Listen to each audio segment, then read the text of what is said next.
Bridging भिजाको बारेमा चाहिँ धेरै साथीहरू कन्फ्युज भएको देखिन्छ।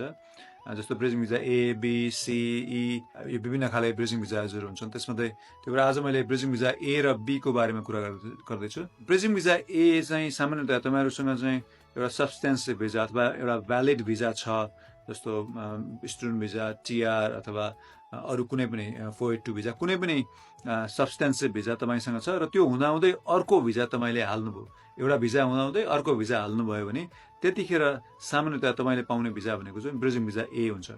ब्रिजिङ भिजा एमा चाहिँ पहिले पुरानो जुन भिजा थियो तपाईँको, यो अहिले नयाँ भिजा हाल्नुभन्दा अगाडि जुन भिजा थियो त्यो भिजाको चाहिँ कन्डिसन्सहरू कन्टिन्यू भएर जान्छ।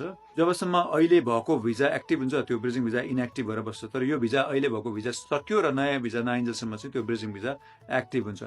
अब ब्रिजिङ भिजा बी चाहिँ के हो त भन्दाखेरि, ब्रिजिङ भिजा ए तपाईँसँग छ भने ब्रिजिङ भिजा एमा ट्राभल राइट्स हुँदैन।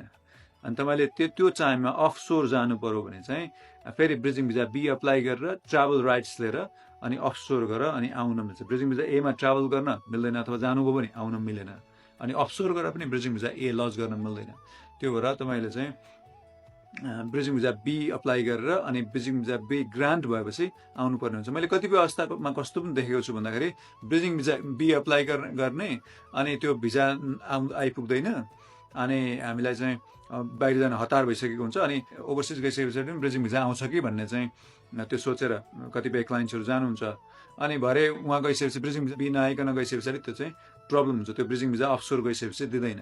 ब्रिजिङ भिजा एमा हुनुहुन्छ भने अफसोर जानुपर्ने छ, ट्राभल गर्नुपर्ने छ भने ब्रिजिङ भिजा बी एप्लाई गरेर ग्रान्ट भएपछि मात्रै जानुपर्छ।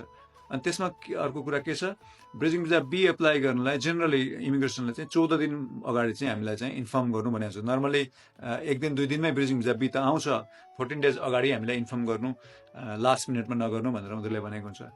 तपाईँहरू ब्रिजिङ भिजा एमा हुनुहुन्छ जसमा चाहिँ ट्राभल राइट छैन र अर्जेन्टली ओभरसिज जानु पर्ने, फ्यामिली मेम्बर्सहरू बिरामी हुनुभयो, केही समस्याहरू भयो अनि एकदमै चाँडो जानु पर्यो भने सामान्यतया ब्रिजिङ भिजा एबाट बी बनाउनु त टाइम लाग्छ। इमिग्रेसनले 14 डेज अगाडि नै अप्लाई गर्नु भने हुन्छ।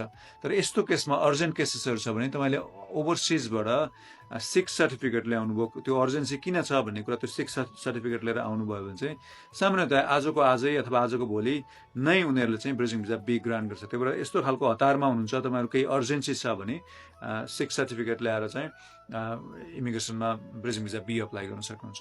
Thank you.